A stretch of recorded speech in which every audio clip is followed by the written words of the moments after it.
Hello everyone. Post office की new interest rate 2023 और post office की लेटेस्ट इंटरेस्ट रेट 2023 आ चुकी हैं और अब की बार नए साल का बहुत ही अच्छा गिफ्ट दिया है पोस्ट ऑफिस ने, क्योंकि पोस्ट ऑफिस की लगभग सारी स्कीमों की इंटरेस्ट रेट बढ़ी है। कोई एक आध स्कीम ऐसी है जिसकी इंटरेस्ट रेट ना बढ़ी हो, और जो इंटरेस्ट रेट बढ़ी है वो भी अच्छी खासी बढ़ी है। तो बहुत ही अच्छा मौका है अगर आप पोस्ट ऑफिस में इन्वेस्ट करना चाहते हैं, किसी भी स्कीम में आप इन्वेस्ट करना चाहते हैं। तो इस वीडियो में सबसे पहले हम देखेंगे पोस्ट ऑफिस की लेटेस्ट इंटरेस्ट रेट क्या है, सभी स्कीम्स की देखेंगे, और उसके बाद देखेंगे इन पोस्ट ऑफिस की लेटेस्ट इंटरेस्ट रेट के हिसाब से अब हर स्कीम में, चाहे वो सिंपल सेविंग अकाउंट हो, आरडी हो, एफडी हो, एमआईएस हो, सीनियर सिटीजन स्कीम हो, एनएससी हो, केवीपी हो, सुकन्या समृद्धि योजना हो, कोई भी स्कीम हो, सारी स्कीम्स का हम देखेंगे नई इंटरेस्ट रेट के हिसाब से। अगर हम अब पैसे जमा करते हैं तो हमें उन स्कीमों में इन्वेस्ट करने पर कितना रिटर्न मिलेगा, तो हमें कितने पैसे मिलेंगे।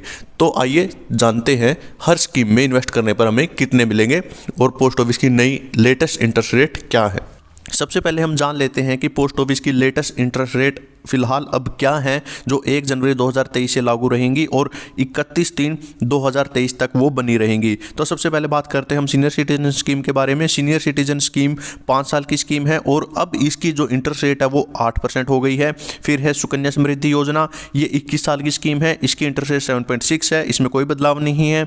अब है किसान विकास पत्र। किसान विकास पत्र की इंटरेस्ट रेट 7.2 हो गई है और वो लगभग 10 साल के बाद पैसे आपके डबल कर देगी। तो केवीपी पैसे डबल करने वाली पोस्ट ऑफिस की स्कीम है।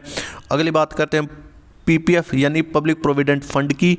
ये 15 साल की स्कीम है और इसकी भी इंटरेस्ट रेट सेम रखी गई है, अब की बार इसमें चेंज नहीं है, ये 7.1 है। मंथली इनकम स्कीम की अगर बात करें, 5 साल की स्कीम है और काफ़ी अच्छी बढ़ोतरी की गई है अब की बार, अब इसकी इंटरेस्ट रेट 7.1 हो गई है। अब बात करते हैं नेशनल सेविंग सर्टिफिकेट की। नेशनल सेविंग सर्टिफिकेट भी 5 साल की स्कीम है और इसकी इंटरेस्ट रेट हो गई है 7%। अब बात करते हैं पोस्ट ऑफिस की टीडी, टाइम डिपॉजिट जिसको बोलते हैं, लेकिन आम भाषा में इसको एफडी भी बोल देते हैं। तो 5 साल की जो पोस्ट ऑफिस की एफडी है उसकी जो इंटरेस्ट रेट है वो 7% हो गई है। तो बहुत ही अच्छी बढ़ोतरी है। अब जितनी भी इंटरेस्ट रेट है, जो लेटेस्ट इंटरेस्ट रेट आई है पोस्ट ऑफिस की, जो 1 जनवरी 2023 से लागू होंगी, उसमें जो एफडी स्कीम है, पोस्ट ऑफिस की एफडी स्कीम हो, उसकी इंटरेस्ट रेट में काफ़ी इजाफा किया गया है। तो अब बात करते हैं पोस्ट ऑफिस की 3 साल की एफडी की। इसकी इंटरेस्ट रेट 6.9 है। 2 साल की एफडी की अब इसकी इंटरेस्ट रेट 6.8 है और 1 साल की एफडी की 6.6 है। और जो आरडी स्कीम ज़्यादा डिसअपॉइंटेड इस बार सिर्फ आरडी स्कीम ने ज़्यादा किया है कि इसमें पिछले कई सालों से इसमें कोई चेंज नहीं रखा गया है। पहले भी 5.8 थी, अब भी आरडी में 5.8 ही इंटरेस्ट रेट है। और बात करें सिंपल सेविंग अकाउंट की, वो 4% ही सिंपल सेविंग अकाउंट की इंटरेस्ट रेट है पोस्ट ऑफिस के। चलिए अब देखते हैं किस स्कीम में हमें इन्वेस्ट करने पर कितना मिलेगा। तो आइए जानते हैं आप पोस्ट ऑफिस की हर स्कीम के बारे में कि हर स्कीम में अगर हम इन्वेस्ट करते हैं तो हमें कितना फ़ायदा होगा, हमें कितने पैसे मिलेंगे। तो सबसे पहले हम बात करते हैं पोस्ट ऑफिस की आरडी स्कीम के बारे में। देखिए, मान लीजिए आरडी स्कीम 5 साल की स्कीम है। अगर हर महीने हम 100 रुपये जमा करते हैं तो 5 साल में 60 महीने हो गए, तो हमारी जेब से टोटल पैसे जाएंगे 6000 और हमें जो पैसे मिलेंगे 5 साल के बाद वो मिलेंगे 6969 रुपये। ये 100 पे है। तो और आप इससे कैलकुलेट कर सकते हैं, अगर 1000 से आप करना चाहते हैं तो यहाँ पे इसका 10 गुना हो जाएगा मैच्योरिटी अमाउंट। अगर आप इसको 500 से करना चाहते हो तो 5 गुना ये मैच्योरिटी अमाउंट हो जाएगी। आप अपने हिसाब से अब निकाल सकते हैं। ये जो अमाउंट आई है 6969 रुपये, ये 100 रुपये हर महीने के हिसाब से आई है। अब बात करते हैं अगर हम पोस्ट ऑफिस की 1 साल की एफडी, जिसको हम टीडी भी बोलते हैं, टाइम डिपॉजिट, उसमें अगर 1 लाख रुपये जमा करते हैं तो हमें 1 साल के बाद 1,06,765 रुपये मिलेंगे। अगर हम 2 साल की एफडी में इन्वेस्ट करते हैं 1 लाख रुपए, तो अब हमें उस नई इंटरेस्ट रेट के हिसाब से, पोस्ट ऑफिस की नई इंटरेस्ट रेट के हिसाब से 1,13,950 रुपये मिलेंगे। अगर हम यही 1 लाख रुपए 3 साल की एफडी में इन्वेस्ट करते हैं तो हमें 3 साल के बाद मिलेंगे 1,21,243 रुपये। अगर हम सेम 1 लाख रुपए 5 साल की एफडी में इन्वेस्ट करते हैं तो नई इंटरेस्ट रेट के हिसाब से अब हमें मिलेंगे 1,35,930 रुपये। अब बात करते हैं मंथली इनकम स्कीम की।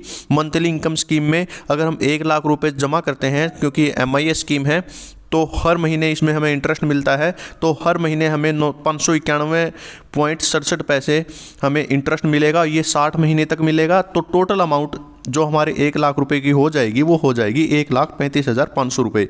लेकिन इसका जो इंटरेस्ट हमें हर महीने मिलता है, बहुत बार हम ये इंटरेस्ट किसी आरडी में इन्वेस्ट करके और इंटरेस्ट में इंटरेस्ट कमा सकते हैं। अब बात करते हैं सीनियर सिटीजन स्कीम में। सीनियर सिटीजन स्कीम में भी हमें हर 3 महीने में इंटरेस्ट मिलता है। अगर 1 लाख रुपए जमा करते हैं हम सीनियर सिटीजन स्कीम में तो हमें लगभग 2,000 रुपये हर क्वार्टरली ब्याज मिलेगा और वो 20 क्वार्टर मिलेगा, 20 क्वार्टर तक वो हमें मिलेगा। तो इसीलिए टोटल हमारा 1 लाख रुपया हो जाएगा ब्याज जोड़ के 1,40,000 रुपये।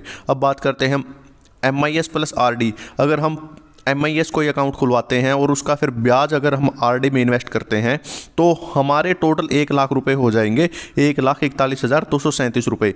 देखिए यहाँ पे आपने देखा होगा, जो हम अगर सिर्फ MIS में इन्वेस्ट करते हैं तो हमारे 5 साल के बाद 1,35,500 रुपये होते हैं। लेकिन हम अगर इस MIS का ब्याज RD में इन्वेस्ट कर दें तो हमारे टोटल रुपए 5 साल के बाद हो जाएंगे 1,41,237 रुपये। अब बात करते हैं हम NSC यानी नेशनल सेविंग्स सर्टिफिकेट के बारे में। अगर इसमें 1 लाख रुपए जमा करते हैं तो हमारे 1,40,255 रुपये हो जाएंगे 5 साल के बाद। ये भी 5 साल की स्कीम है। अब बात करते हैं कि बहुत सारे, जैसे हम MIS में इन्वेस्ट करके उसका इंटरेस्ट RD में इन्वेस्ट करते थे, तो आप सीनियर सिटीजन स्कीम में भी आपको क्वार्टरली ब्याज मिलता है, तो वो भी आप RD में जमा कर सकते हैं। तो इस हिसाब से अगर आप senior citizen scheme plus RD में इन्वेस्ट करते हैं, जो ब्याज आएगा सीनियर सिटीजन का वो RD में इन्वेस्ट करते हैं, तो आपके 1 लाख रुपये हो जाएंगे 1,46,464 रुपये। देखिए अगर आप उस ब्याज को RD में इन्वेस्ट नहीं करते तो आपके सिर्फ 1,40,000, यहाँ पे आप सीनियर सिटीजन स्कीम देख सकते हैं, ये 1,40,000 ही आपके रुपए होंगे। लेकिन अगर उसका ब्याज आप RD में इन्वेस्ट कर देते हो